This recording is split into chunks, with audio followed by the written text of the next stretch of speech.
تینوں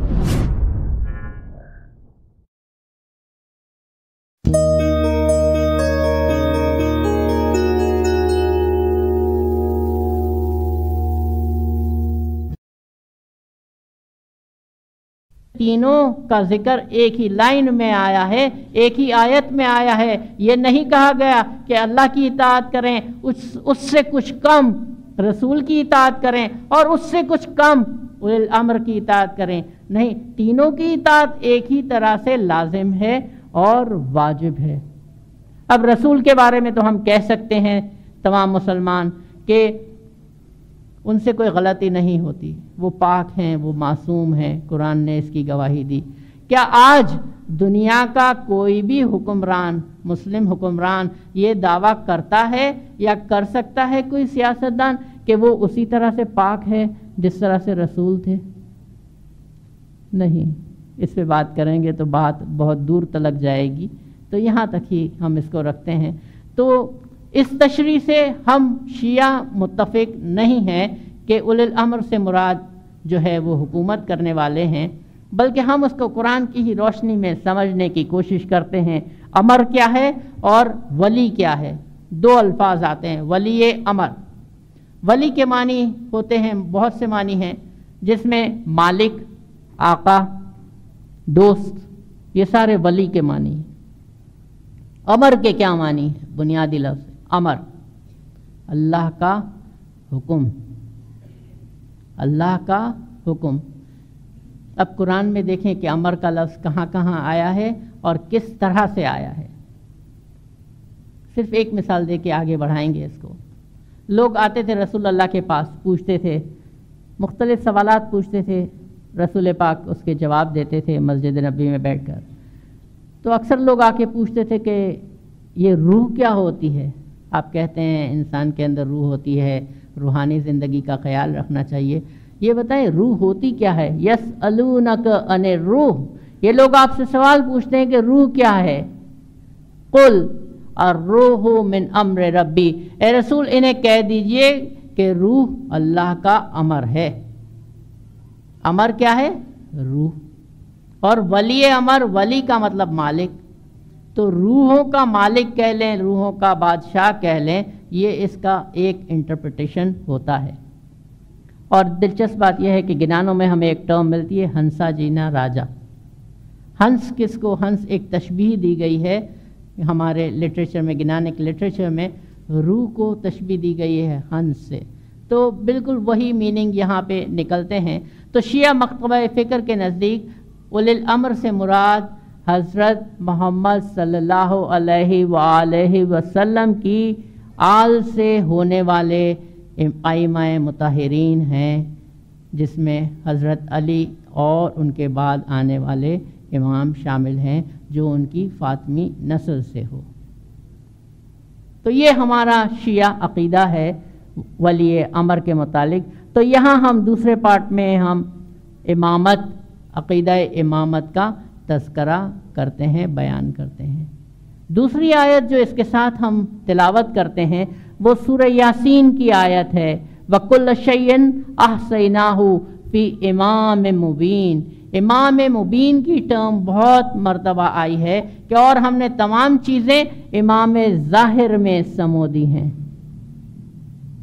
امام ظاہر میں سمو دی ہیں۔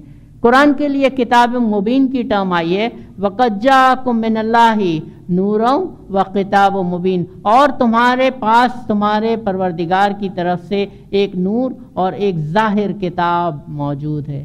مبین کہتے ہیں ظاہر کو کہ جو نظر آئے، جس کو آپ دیکھ سکیں آنکھوں سے۔ تو ایسا امام کہ جسے آپ دیکھ سکتے ہوں، تمام چیزیں اس امام ظاہر میں سمو دی ہیں۔ اور اس کا ریلیشن شپ کتاب و مبین سے کرتے ہیں کہ وہ کتاب جو ظاہر ہے قرآن کی کتاب، اور کیونکہ یہ کتاب ہے اور دنیا کی کوئی بھی کتاب ہو اسے ہم اکیلے تو نہیں سمجھ سکتے ہیں ہم۔ کتاب کیا صرف سمجھنے کے لیے کافی ہوتی ہے؟ اگر صرف کتاب سے علم حاصل کیا جا سکتا، سمجھنے کے لیے کافی ہوتی، تو ہم اپنے بچوں کو کبھی بھی اسکول میں ایڈمیشن کے لیے نہیں بھیجتے، یونیورسٹیز کے دھکے نہیں کھاتے، چکر نہیں کھاتے۔ کیوں ہم بیچتے ہیں، اتنا ایکسپینسز بیئر کرتے ہیں، اتنے کوشش ہماری ہوتی ہے اچھے سے اسکول میں جائے، کیوں کہ وہاں ٹیچر اچھے ہوں جو اس کو سمجھا سکیں. صرف اسکول تک محدود نہیں رکھتے، بعد میں بھی کوشش کرتے ہیں کہ کوئی ٹیوٹر مل جائے. کیوں کہ کتاب صرف سمجھنے کے لیے کافی نہیں ہوتی، اس کے ساتھ ساتھ ایک معلم کتاب کا ہونا ضروری ہے. دنیاوی نالج کی یہ حالت ہے تو وہ کتاب جو قرآن ہے جس میں تمام علم ہے، تو وہ بغیر اس کی تشریح کرنے والے کے، انٹرپریٹر کے کیسے سمجھا جا سکتا ہے؟ اور اسی امام مبین کو کتاب کے ساتھ ساتھ رکھا گیا. اور ہم حدیث ثقلین کا ذکر اس حوالے سے اکثر سنتے ہوں گے، رسول پاک کی وہ حدیث کہ میں اپنے بعد 2 چیزیں چھوڑے جا رہا ہوں، کتاب اللہ اور میری ذریت، میری عطرت، یہ دونوں ساتھ ساتھ رہیں گی. تو یہ بھی بنیادی شیعہ عقیدہ ہے جس کا ہم اظہار کرتے ہیں. اس کے بعد ہم دوسرے پارٹ میں، دعا کے دوسرے حصے میں، ایک دعائیہ کلمات کچھ پڑھتے ہیں جسے سلامتی کی دعا کہا جاتا ہے. اللہم یا مولانا انت السلام ومنک السلام والیک یرجع السلام وادخلنا دار السلام تبارکت ربنا وتعالیت یا ذو الجلال والاکرام. کہ اے اللہ، تجھ سے سلامتی ہے اور تیری طرف سلامتی لوٹتی ہے، ہمیں سلامتی کے گھر میں داخل فرما. لفظ اسلام کے کیا معنی ہے؟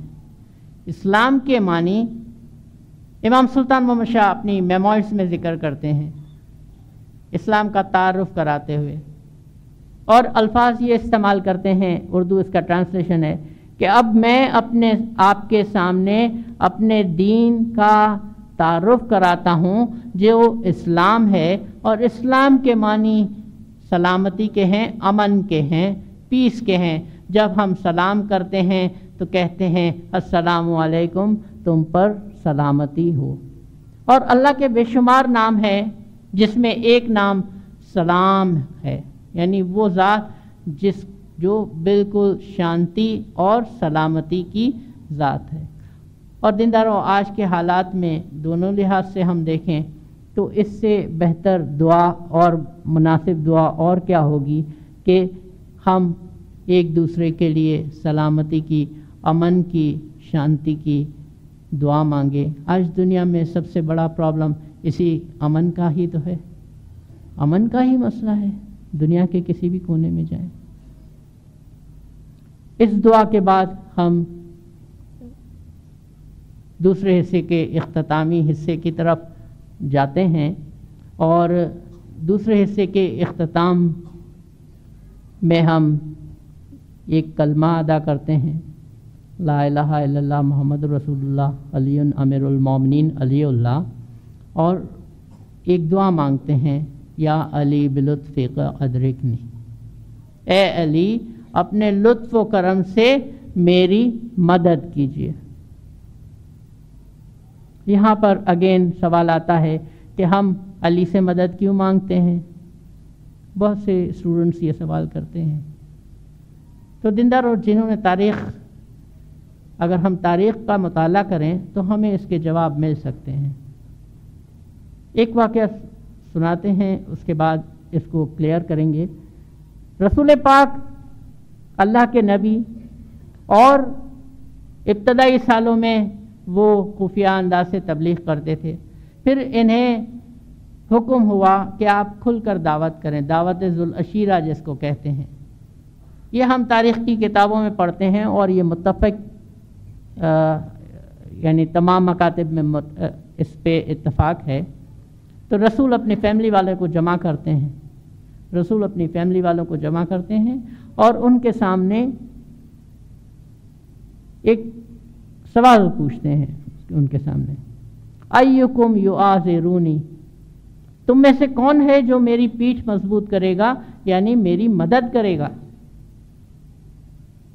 حتی یکون وزیری و خلیفتی و وصی، تاکہ میں اسے اپنا وزیر بناؤں، اسے اپنا خلیفہ بناؤں، اسے اپنا وصی بناؤں. اور تاریخ کی کتابیں بتاتی ہے کہ 3 مرتبہ رسول نے یہ سوال کیا، اور تینوں مرتبہ حضرت علی کھڑے ہوئے کہ میں آپ کے ساتھ اس مشن میں آپ کی مدد کروں گا. تو اگر اللہ کا رسول اپنے مشن کی تکمیل کے لیے کسی ساتھی کی تلاش میں ہے، مددگار کی تلاش میں ہے، اور حضرت علی اپنے آپ کو اس کے مددگار کے طور پر پیش کرتے ہیں، اور رسول پاک بھی اس مدد کو، اس جذبے کو قبول فرماتے ہیں اور مجمع کے سامنے کہتے ہیں کہ یہ میرا بھائی، میرا خلیفہ، میرا وصی، میرا وزیر ہے، تو اگر رسول حضرت علی کی مدد کو قبول کرتے ہیں تو ہم حضرت علی سے مانگ لیتے ہیں، تو اس میں کیا ہے؟ کوئی تضاد نہیں، اس میں کوئی تضاد نہیں ہے۔ اور کیا ہم دنیا میں، ذہنی ایک الجھن کی بات ہے دینداروں، اگر کھلے ذہن سے سوچا جائے تو اس میں تضاد نہیں ہے۔ خدا ڈائریکٹلی کسی کو دیتا ہے؟ آپ خدا سے رزق مانگتے ہیں تو آسمان سے کیا رزق پڑتا ہے زمین پر؟ اگر علم مانگتے ہیں تو آسمان سے کیا علم پڑتا ہے؟ براہ راست تو نہیں دیتا۔ اور دنیا میں کیا ہم ایک دوسرے سے نہیں مانگتے چیزیں؟ اگر میں تکلیف میں ہوں تو میں اپنے بھائی سے نہیں مانگتے، ہم اپنے والدین سے نہیں مانگتے۔ اگر کسی کو قرضہ چاہیے تو بینک سے نہیں مانگتا قرضہ، دوسرے ممالک سے بھی مانگتے ہیں۔ ہمیں ایڈ دینے والے بہت بڑے بڑے ممالک ہیں، تو ان سے مدد مانگنے میں کوئی حرج نہیں ہے، تو علی علیہ السلام سے مدد مانگنے میں کیا حرج ہو سکتا ہے؟ بہرحال اپنے اپنے انٹرپریٹیشن کی بات ہے، یہ بات آپ لوگوں کی کلیریفیکیشن کے لیے، سمجھ کے لیے تھی۔ اور اس کے بعد ہم سجدہ کرتے ہوئے دوسرے پارٹ کا اختتام کرتے ہیں۔ صلوات پڑھیں، اللہم صلی علی محمد و آل محمد۔ Subscribe us at www.youtube.com/srayemani.